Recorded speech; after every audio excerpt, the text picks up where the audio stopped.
સુરતના લોકોને પણ મળી મહાકુંભમાં જવા વોલ્વો બસની સુવિધા। ગૃહ રાજ્યમંત્રી અને વાહન વ્યવહાર મંત્રી હર્ષ સંઘવી દ્વારા બસને પ્રસ્થાન કરવામાં આવ્યું।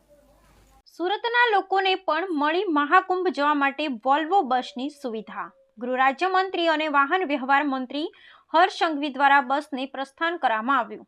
ઢોલ નગારાના તાલે મુસાફરોનું સ્વાગત પણ કરવામાં આવ્યું।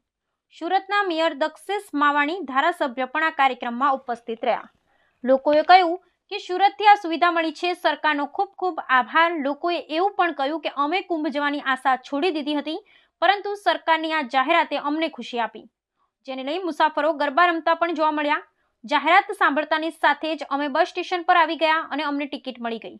હવે અમે મહાકુંભના દર્શન કરી શકીશું। આગામી દિવસોમાં તમામ શહેરોમાંથી વધુ વોલ્વો બસ શરૂ કરવામાં આવશે। પ્રશાસન દ્વારા જે માહિતી આપવામાં આવે એ માહિતીનું સંપૂર્ણ રીતે પાલન આપણે લોકોએ કરવું જોઈએ, જેથી કોઈ પણ પ્રકારની બીજી તકલીફ પડે નહીં। રસ્તામાં આવતી જતા 2 દિવસ તમારું રાત્રિ રોકાણ માટે રસ્તામાં વ્યવસ્થાઓ હોટલમાં કરવામાં આવી છે। ત્યાં બી ગુજરાત ટુરિઝમનું જે ડોમ બનાવવામાં આવ્યું છે, એ ડોમ હાલમાં જે પહેલી બસો જતી હતી એના માટેની વ્યવસ્થા કાલે જ આપણે એ ડોમમાં લાભ તમને લોકોને પહેલા દિવસે મળી શકે એવી નથી, પરંતુ કોઈ બી તકલીફ હોય તો તમે લોકો ત્યાં જઈ શકો। પરંતુ ભીડભાડમાં કોઈ બી પ્રકારે ત્યાં જતું જ રહેવું, આગળ જવાનું કલાક 2 કલાક તો બસ તમારી રાહ જોશે, પરંતુ તમે ભાગાદોડીમાં તમે કોઈ બી પ્રકારે જતા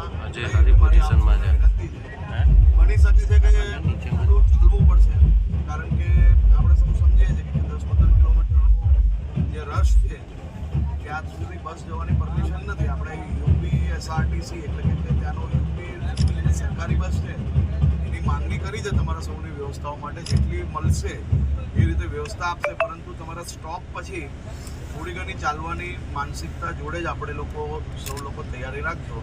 એટલે જે તમારું પહેલું સ્ટોપ છે એ સ્ટોપથી કુંભ સુધીનો જે રસ્તો છે ત્યાં સુધી પૂરતી ઊંઘ વચ્ચે રસ્તામાં લેવી જોઈએ, જેથી તમે લોકોને ત્યાં આખો દિવસ સારી રીતે તમે લોકો આસ્થાનું સંપૂર્ણ તમે લોકો અલગ અલગ જે આપણા ત્યાં વ્યવસ્થાઓ છે અને ખાસ કરીને જે મંડળો દ્વારા સેવાકીય કેમ્પો છે અને અનેક જગ્યાઓ પર જે આપણા મહાન સંતો જે લોકો હાજર છે તે જગ્યાઓ પર આપ લોકો આરામથી જઈ શકો અને પૂરો તમારી આસ્થાનું જે ડૂબકી છે એ સારી રીતે મારી શકો તેવી આપ સૌને શુભકામના।